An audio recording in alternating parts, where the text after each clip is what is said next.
Hello students, आप आज मैं आपके साथ स्टार्ट करूंगी first in first out method. ये कौन सा मेथड है?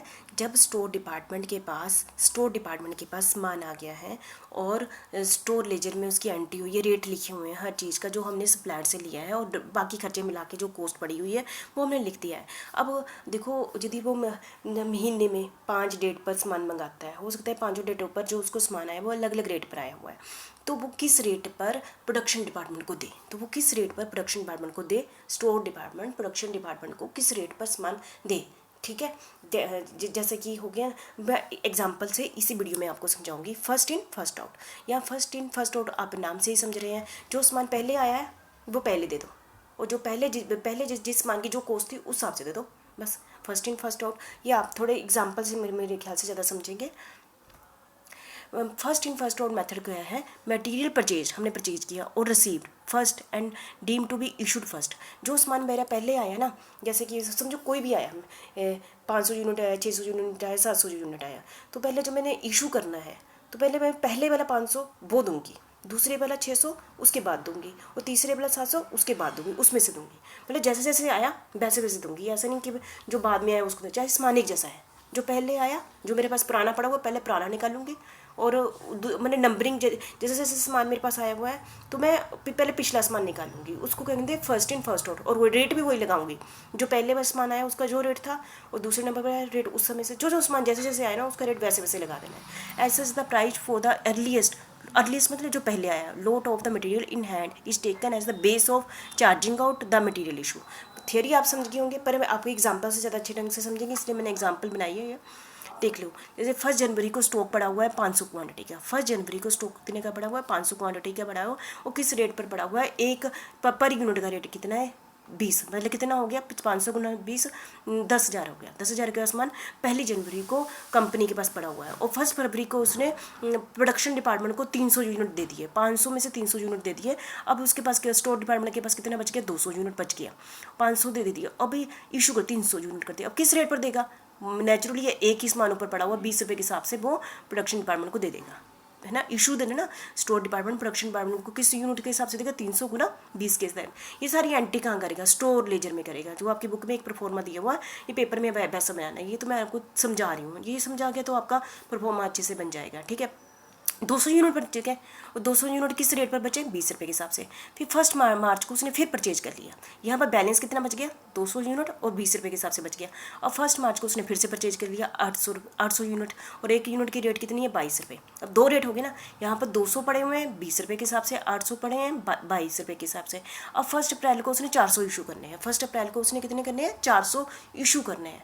ठीक है, तो ये या तो 800 ये पड़े हैं, 200 ये पड़े हैं, 1000 यूनिट उसके पास पड़े हुए हैं, है ना। 1000 में से उसने कितने देने हैं? 400। कोई भी 400 दे सकता है, लेकिन नहीं, हमारा first in first out method कहता है कि जो पहले पुराना पड़ा हुआ, पुराना कितना पड़ा हुआ? 200 यूनिट पड़े हुए 20 रुपये के हिसाब से, पहले 200 निकाल लिए, फिर कितने चाहिए और?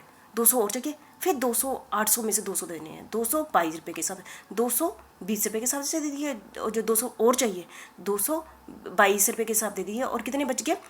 622 रुपये के हिसाब से बच गए। मुझे लगता है समझ गए, फिर भी देख लेते हैं। 1 फरवरी को, फिर से सुनिए, 1 फरवरी को 500 यूनिट पहले पड़े हुए थे, उसमें से 300 यूनिट दे दिए, और 1 फरवरी को उसके पास बैलेंस कितना बच गया? 200 यूनिट बच गया यहाँ पर, और कितने रुपये के हिसाब से? 20 रुपये के हिसाब से बच गया, ये उसका बैलेंस है। ठीक है, और 1 मार्च को उसने 800 यूनिट खरीद लिए, कितने रुपये के हिसाब से? 22। अब उसके पास पड़ा कितना हुआ? 200 यूनिट ये पड़े, 800 यूनिट ये पड़े, 200 यूनिट 20 रुपये के हिसाब से पड़े, 800 यूनिट 22 रुपये के हिसाब से पड़े। अब उसको ऑर्डर आ गया 1 अप्रैल को 400 यूनिट इशू कर दो। ठीक है, अब उसके पास 800 ये पड़े, 200 ये, 1000 यूनिट पड़े हुए हैं। क्या दे पहले? हमारा फर्स्ट मतलब जो पहले पड़ा हुआ, पहले कौन सा पड़ा हुआ? 200 यूनिट दे दो, 200 यूनिट और किस रेट पर दे दो? जो पहला रेट है 20 रुपये के हिसाब दे दो। फिर भी क्योंकि 400 देने हैं, 200 दे दे, फिर 200 और चाहिए, 200 इसमें से दे दो। पहले वाले खत्म किए, फिर 800 में से 200 दिए, कौन से रेट्स के हिसाब से? 22 रुपये के हिसाब से। अब हमने 400 यूनिट किए प्रोडक्शन डिपार्टमेंट को, ये तो रेट कैसे बना? 200 मल्टीप्लाई बाय 20 कितना बना? 4000 प्लस ये कितना बना? 4400, है ना। 8400 के हिसाब से उसको दे दिया। ठीक है, 400 यूनिट दे दिए। रेट कैसे लगाया? मुझे लगता है आप समझ गए होंगे। जो पहले आया जिस रेट पर उसको पहले निकालो, जो बाद में आया उस हिसाब से ऐसे करो। ठीक है। मुझे लगता है इस वीडियो से आप समझ गए होंगे, फिर भी आप थोड़ी एग्जांपल करोगे तो आपको अच्छी ढंग से क्लियर हो जाएगा। First in first out method मतलब क्या हुआ, जो चीज़ पहले आई है, जो पहले बैलेंस बढ़ा, उसमें से प्रोडक्शन डिपार्टमेंट को इशू करो, उसी रेट पर इशू करो जो आया हुआ है, ठीक है। और फिर जो बाद में आया है उसको बाद में इशू करो, ठीक है समान एक जैसा ही, एक जैसे यूनिट ही है, एक जैसी क्वांटिटी है, लेकिन रेट हम पहले वाला के हिसाब से कॉस्ट लगाएंगे, चाहे बढ़ गया हुआ। हमारे मन में लालच आ जाता है ना, अरे तो अब आजकल तो रेट बढ़ गए हो तो मार्केट वाले क्या करते हैं, तो हम 22 रुपये के हिसाब से कॉस्ट लगाएंगे। नहीं, फीफो मेथड कहता है यदि पहले 20 रुपये का था, 20 रुपये कॉस्ट माननी है हमने, ना कि आज का रेट मांगना है, ठीक है। तो जैसे कि this method is most suitable in case of falling price. जैसे फॉलिंग प्राइस मतलब क्या है, ये किस समय बहुत ही बेनिफिट है जब फॉलिंग प्राइस क्या होता है, जैसे आज 8 है, कल 7 है, कल 6 है, तो यदि हमें पता है कि रेट कम हो रहे हैं तो हमने क्या मेथड अपनाया हुआ है, पहले वाला मेथड। इसका मतलब पहले रेट ज़्यादा थे तो हमने पहले रेट वाले निकाल दिए, है ना। पहले 8 रुपये के हिसाब से हमें आया था, फिर 7 रुपये के हिसाब से आया, फिर 6 रुपये के हिसाब से आया। तो हमने जब सामान इशू किया, पहले कौन सा सामान इशू किया, जो 8 रुपये के हिसाब से वाला किया, फिर दूसरे नंबर पर 7 रुपये के हिसाब से। तो इसका मतलब ये मेथड किस समय सूटेबल होता है, जब प्राइस के डाउन में जा रहे हैं मार्केट में। तो इसका मतलब कि हम तो कोई टेंशन नहीं, क्योंकि हमने पहले वो वाला सामान निकाला जो ज़्यादा रेट पर आया था। तो ये वाला मेथड यदि आपसे कोई पूछे फीफो मेथड किस समय इंपॉर्टेंट होता है, जिस समय प्राइस मार्केट में क्या होते हैं, डाउन में जा रहे होते हैं, ठीक है। ये आपका ऑब्जेक्टिव क्वेश्चन है, कल आप इंटरव्यू में जाते हो, कहीं भी जाते हो, ये वाला पॉइंट बहुत ही इंपॉर्टेंट है कि जो फीफो मेथड है किस समय इंपॉर्टेंट होता है, जब प्राइस क्या होते हैं, नीचे डाउन में जा रहे होते हैं, ठीक है।